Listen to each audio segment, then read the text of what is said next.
Hi, എല്ലാവർക്കും സുഖമെന്ന് വിശ്വസിക്കുന്നു. വളരെ അടുത്ത് വന്ന ഒരു കമന്റിനുള്ള റിപ്ലൈ വീഡിയോ ആണിത്. അപ്പോൾ ആ കമന്റിൽ അദ്ദേഹം പറഞ്ഞിട്ടുള്ളത്, നമ്മൾ സാധാരണ ഒരു ഡെന്റൽ ഡോക്ടർ അല്ലെങ്കിൽ ഡെന്റിസ്റ്റ് ട്രീറ്റ്മെന്റ് കോസ്റ്റുകളെ പറ്റി പറയാറില്ല. ട്രീറ്റ്മെന്റ് കഴിഞ്ഞു കഴിയുമ്പോൾ ആളുകളുടെ കഴുത്തിറക്കുന്ന രീതിയിൽ വലിയ തുക പറയും. പിന്നെ വടക്കാഞ്ചേരിയിലുള്ള ഒരു പ്രമുഖ ഡോക്ടർ 1000 രൂപയാണ് പല്ലെടുക്കുന്നതിന് വാങ്ങിച്ചിട്ടുള്ളത്. അപ്പം ഇതിനെപ്പറ്റി എൻ്റെ അഭിപ്രായം എന്താണ് എന്നാണ് ചോദിച്ചിരിക്കുന്നത്. അതിൻ്റെ കൂടെ തന്നെ അദ്ദേഹം എഴുതിയിട്ടുണ്ട്, ഇതിനെപ്പറ്റി വീഡിയോ ചെയ്യില്ലായിരിക്കുമല്ലോ എന്നുള്ള രീതിയിൽ. അപ്പം അങ്ങനെയൊന്നുമില്ല, എന്നെ കൊണ്ട് പറ്റുന്ന എല്ലാ കമന്റുകൾക്കും ഞാൻ റിപ്ലൈ വീഡിയോ ചെയ്യാൻ ശ്രമിക്കാറുണ്ട്. ഇപ്പം ഇതിനെക്കുറിച്ചുള്ള എൻ്റെ അഭിപ്രായം ചോദിച്ചതുകൊണ്ട് ഞാൻ നിർബന്ധമായിട്ടും ചെയ്യേണ്ട ഒന്നാണ്. അപ്പം എൻ്റെ അഭിപ്രായങ്ങളാണ് ഇതിൽ പറയുന്നത്. ഓക്കെ, അപ്പോൾ അതിൽ നിങ്ങളിപ്പോൾ വേറൊരാളെ വെച്ച് കമ്പയർ ചെയ്യുമോ അങ്ങനെ ഒന്നും ചെയ്യേണ്ട. ഞാൻ എൻ്റെ സ്വന്തം അഭിപ്രായങ്ങളാണ് പറയുന്നത്. എൻ്റെ ക്ലിനിക്കിൽ എങ്ങനെയാണ് അതേ എനിക്ക് പറയാൻ പറ്റുള്ളൂ. ഓക്കെ, നമ്മൾ ഒരു നോർമലി ഉള്ള ഒരു സിസ്റ്റം എന്ന് പറയുന്നത്, ഒരു ക്ലിനിക്കിൽ ഒരു പേഷ്യന്റ് വന്നു കഴിഞ്ഞാൽ ആദ്യത്തെ ദിവസം അദ്ദേഹത്തിന് നമ്മൾ എന്താണ് ചെയ്യുന്നത്, ജനറൽ ആയിട്ടുള്ള ഒരു എക്സാമിനേഷൻ ആണ് ചെയ്യുന്നത് അല്ലെ. എന്തൊക്കെ കുഴപ്പമുണ്ട്, എന്തൊക്കെ ട്രീറ്റ്മെന്റുകൾ എടുക്കേണ്ടതായിട്ട് വരും, ഇത്തരം കാര്യങ്ങൾ ആദ്യത്തെ ദിവസം നമ്മൾ ഡിസ്കസ് ചെയ്യും. ഈ എന്തൊക്കെ ട്രീറ്റ്മെന്റുകൾ എന്ന് പറയുന്നതിനോടൊപ്പം തന്നെ നമ്മൾ ചെയ്യുന്നത് ഓരോ ട്രീറ്റ്മെന്റിനും എത്ര ചാർജ് ആകും എന്നുള്ളത് പേഷ്യന്റിനെ ഇൻഫോം ചെയ്യും. വരുന്ന അന്ന് തന്നെ ട്രീറ്റ്മെന്റ് ചെയ്യണം എന്ന് നിർബന്ധമില്ല, ചെയ്യിക്കാൻ നമ്മൾ പറയാറുമില്ല. പേഷ്യന്റിന്റെ ചോയ്സ് ആണ് എന്നെടുക്കണം. പല്ല് വേദനയായിട്ട് വരുന്ന ഒരു പേഷ്യന്റിന് അന്ന് ആ വേദന കുറയ്ക്കാനുള്ള മെഡിക്കേഷൻ നൽകുക എന്നുള്ളതാണ് അന്നേ ദിവസം ഒരു ഡോക്ടറുടെ ഒരു എമർജൻസി ആയിട്ടുള്ള ഒരു കടമ എന്ന് പറയുന്നത്. പിന്നീട് അത് റൂട്ട് കനാൽ ചെയ്യേണ്ട പല്ലാണെങ്കിൽ ഈ പല്ല് റൂട്ട് കനാലാണ് ചെയ്യേണ്ടത്, ഇതിന് ഇത്ര തുകയാകും, അല്ലെങ്കിൽ ഇത് കഴിഞ്ഞ് ക്യാപ്പ് ഇടണം, അതിന് എക്സ്ട്രാ ഇത്ര തുകയാകും എന്നുള്ളത് ഒരു ഡോക്ടർ പറഞ്ഞിരിക്കാം. ഇതിന് ശേഷം പേഷ്യന്റ് ആണ് ഡിസൈഡ് ചെയ്യേണ്ടത്, എന്നാണ് എനിക്ക് റൂട്ട് കനാൽ ചെയ്യേണ്ടത്, എനിക്കിത് റൂട്ട് കനാൽ ചെയ്യണോ അതോ ഈ പല്ല് ഞാൻ എടുത്ത് കളയണോ. ഇതൊക്കെ ഓരോരുത്തരുടെയും സ്വന്തമായ തീരുമാനങ്ങളാണ്. കാരണം അവരവരുടെ പല്ല്, അവരവരുടെ ആരോഗ്യം, പൈസ എല്ലാം അവരവരുടെയാണ്. ബാക്കി ഇത് കൃത്യമായ രീതിയിൽ അതിനെപ്പറ്റി ഒരു ഗൈഡൻസ് കൊടുക്കുക എന്നുള്ളത് ഒരു ഡോക്ടറുടെ ധർമ്മം തന്നെയാണ്. റൂട്ട് കനാലിന്റെ ഇമ്പോർട്ടൻസ്, എടുത്തു കളഞ്ഞാൽ വരുന്ന പ്രശ്നങ്ങൾ, ഇതൊക്കെ ഡോക്ടർ പറഞ്ഞിരിക്കണം. അപ്പോൾ ഇത് നമ്മൾ സാധാരണ ചെയ്യാറുണ്ട്. നമ്മുടെ ക്ലിനിക്കിൽ വരുമ്പോൾ ഇത് പറഞ്ഞു, ആദ്യത്തെ ദിവസം അവരോട് ഞാൻ പറയാറുണ്ട്, ഇത്രയൊക്കെ കോസ്റ്റ് ആകും, സോ നിങ്ങൾക്ക് ഒരു ദിവസം നിങ്ങൾക്ക് ആലോചിക്കാൻ എടുക്കാം, അടുത്ത ദിവസം എന്നെ അറിയിച്ചാൽ മതി, നമുക്ക് ട്രീറ്റ്മെന്റ് സ്റ്റാർട്ട് ചെയ്യാം. അല്ലാതെ ഇന്ന് തന്നെ വന്നു, ഇന്ന് നിങ്ങൾക്ക് വേദന ഇപ്പം തന്നെ റൂട്ട് കനാൽ ചെയ്യുക എന്നൊന്നും ആരും പറയില്ല. മജോറിറ്റി ക്ലിനിക്കുകൾ ഇങ്ങനെ ഒരു സംവിധാനം ഇല്ല എന്നാണ് ഞാൻ എന്നും വിശ്വസിക്കുന്നത്. ഞാൻ പല ക്ലിനിക്കുകളിലും മുമ്പ് വർക്ക് ചെയ്തിട്ടുണ്ട്, അവിടെ ഒന്നും അങ്ങനെ ഒരു സമ്പ്രദായം ഞാൻ കണ്ടിട്ടില്ല. ട്രീറ്റ്മെന്റ് കോസ്റ്റ് നമ്മൾ പറഞ്ഞിരിക്കും. ഇനി പറയാത്ത ക്ലിനിക്കുകളുണ്ട് എന്നറിഞ്ഞത് നമുക്കറിയില്ല. ഇപ്പൊ ഇദ്ദേഹത്തിന് ഇങ്ങനെ ഒരു എക്സ്പീരിയൻസ് ഉണ്ടായിട്ടുണ്ട്, ട്രീറ്റ്മെന്റ് കോസ്റ്റ് അറിയാതെ ട്രീറ്റ്മെന്റ് എടുത്തു എന്നൊക്കെ പറയുമ്പോൾ അങ്ങനെ സംഭവിക്കാം, എനിക്കറിയില്ല. പിന്നെ വേറൊരു കാര്യം, ഡോക്ടർ ഇത് പറഞ്ഞില്ല എങ്കിലും അത് ചോദിക്കേണ്ടത് വന്നിരിക്കുന്ന രോഗിയുടെയും കൂടെ ഉത്തരവാദിത്തമാണ് അല്ലെ. നമ്മുടെ ശരീരത്തിൽ ചെയ്യാൻ പോകുന്ന ഒരു ട്രീറ്റ്മെന്റ് എന്ത് ട്രീറ്റ്മെന്റ് ആണ്, അതിന് എത്ര രൂപ ചെലവുണ്ട് എന്നറിയേണ്ടത് നമ്മുടെയും കൂടെ ഉത്തരവാദിത്തമാണ്. ഓക്കെ, അയാൾ ചിലപ്പോൾ ഒരു ബിസിനസിന്റെ പാർട്ട് എന്നുള്ള രീതിയിൽ അത് പറഞ്ഞില്ലായിരിക്കാം, പക്ഷെ ചോദിക്കണമല്ലോ. നമ്മളൊരു ഡ്രസ്സ് എടുക്കാൻ പോയാൽ ഈ ഡ്രസ്സിന് എത്ര രൂപയാണെന്ന് അറിഞ്ഞിട്ടേ ഉള്ളൂ ആ ഡ്രസ്സ് വാങ്ങണോ വേണ്ടയോ എന്ന് തീരുമാനിക്കുകയുള്ളൂ. എന്ന് പറഞ്ഞതുപോലെ ഒരു ട്രീറ്റ്മെന്റിന് പോകുമ്പോൾ അതിന് എത്ര രൂപയാകും, നമ്മുടെ ബജറ്റിൽ നിൽക്കുന്നതാണോ, ഇത് അനിവാര്യമായ ഒന്നാണോ എന്ന് നമ്മളൊരു സെക്കൻഡ് ഒപ്പീനിയൻ എടുക്കുക. ആ ഡോക്ടറോടും ചോദിക്കുക, മറ്റു 2 ഡോക്ടർമാരോടും ചോദിച്ച് ഒരു സെക്കൻഡ് ഒപ്പീനിയൻ. കാരണം എക്സ്റേയുടെ ഒരു കോപ്പി നിങ്ങളുടെ കയ്യിൽ ഉണ്ടാവും. ഈ ഡോക്ടർ പറ്റിക്കുകയാണോ അതോ ഇത് നല്ലൊരു ട്രീറ്റ്മെന്റ് ആണോ ഈ ഡോക്ടർ പറയുന്നതെന്ന് നിങ്ങൾ ഉറപ്പുവരുത്തണം. നിങ്ങൾക്ക് 2 3 ഡോക്ടർമാരോട് എക്സ്ട്രാ ഒപ്പീനിയൻ ചോദിക്കുന്നതിൽ തെറ്റൊന്നുമില്ല. ഇതൊക്കെ നിങ്ങളുടേതും കൂടെ ഉത്തരവാദിത്തമാണ്. ഓക്കെ, ഇനി രണ്ടാമത് പറഞ്ഞൊരു കാര്യം, വടക്കാഞ്ചേരിയിലുള്ള ഒരു ക്ലിനിക്കിൽ 1000 രൂപ വാങ്ങിക്കുന്നു, അത്രയും രൂപയൊക്കെ ഒരു പല്ലെടുക്കുന്നതിന് ചാർജ് ചെയ്യാറുണ്ടോ, ഇതിനെ പറ്റിയുള്ള ഒപ്പീനിയൻ എന്താണ് എന്നാണ്. ഞാൻ മുമ്പ് പല വീഡിയോസിലും ട്രീറ്റ്മെന്റ് കോസ്റ്റുകളെ പറ്റി പറഞ്ഞിട്ടുണ്ട്. ഞാൻ ഓപ്പൺ ആയിട്ട് തന്നെ പല ട്രീറ്റ്മെന്റിന്റെ ഇത്ര രൂപയാകും എന്ന് വരെ കമന്റ്സിലൂടെയും വീഡിയോസിലൂടെയും പറഞ്ഞിട്ടുണ്ട്. അത് പറയുന്നതിൽ നമ്മൾ മടിക്കേണ്ട കാര്യമൊന്നുമില്ല. കാരണം അത് നോർമലി ഉള്ള അത്ര വലിയ കള്ളത്തിനൊന്നുമല്ല ആ പ്രൈസ്. അപ്പം അത് പറയുന്നതിൽ ആരും മടിക്കേണ്ട കാര്യമില്ല. ഇനി 1000 രൂപയുടെ കഥ ഞാൻ പറയാം. ഈ പല്ലെടുക്കുക എന്ന് പറയുമ്പോൾ നിങ്ങളുടെ ഓരോ പല്ലും ഓരോ ടൈപ്പ് ആയിരിക്കാം.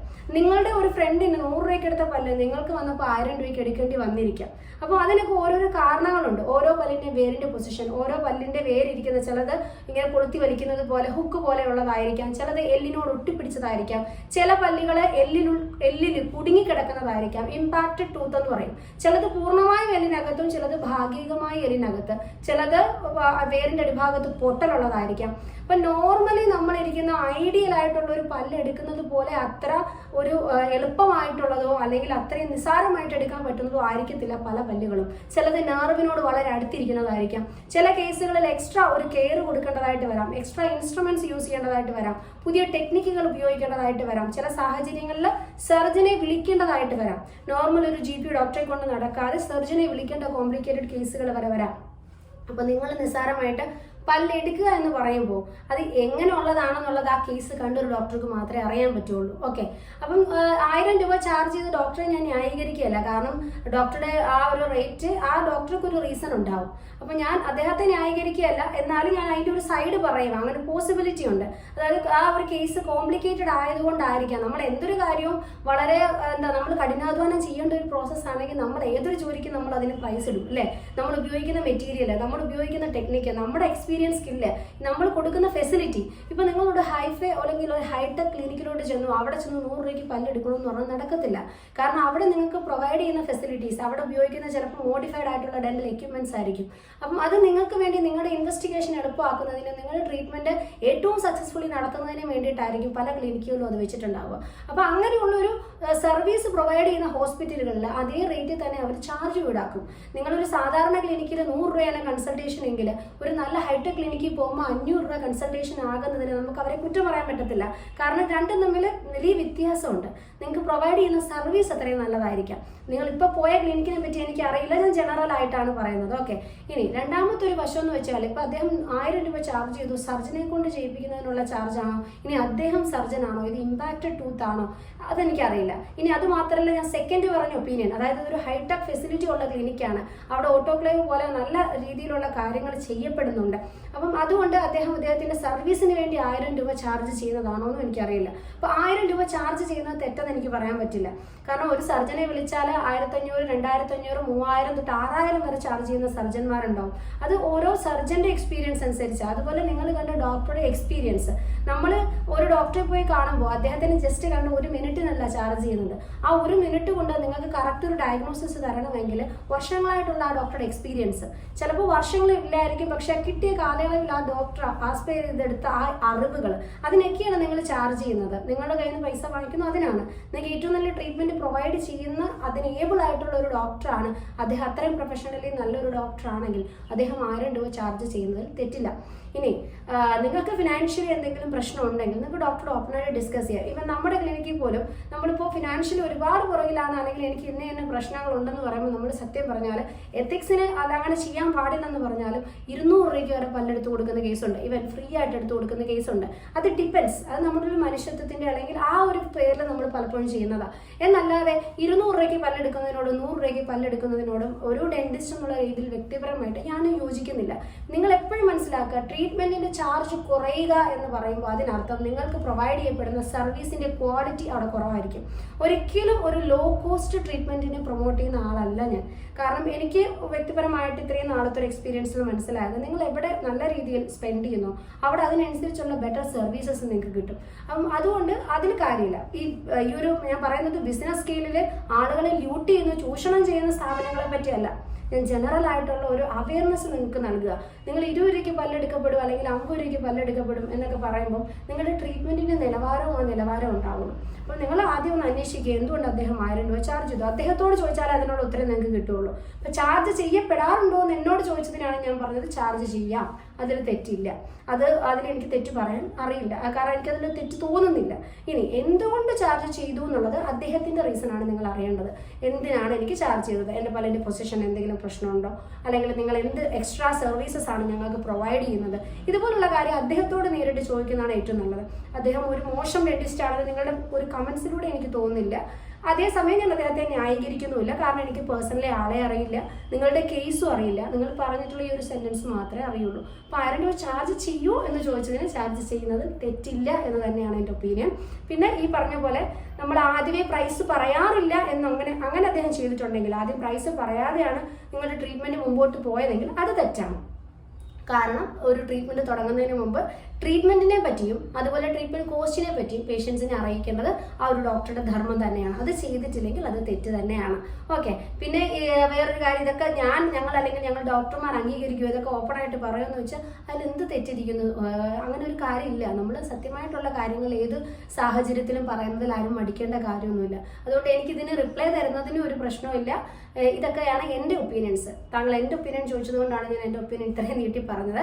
സോ കാര്യം നിങ്ങൾക്ക് വ്യക്തമായെന്ന് വിചാരിക്കുന്നു. അപ്പോൾ നിങ്ങൾക്ക് ഇനി എന്തെങ്കിലും സംശയം ഉണ്ടെങ്കിൽ നേരിട്ട് ആ ഡോക്ടറുമായിട്ട് കമ്മ്യൂണിക്കേറ്റ് ചെയ്യുന്നതാണ് ഏറ്റവും നല്ലത്.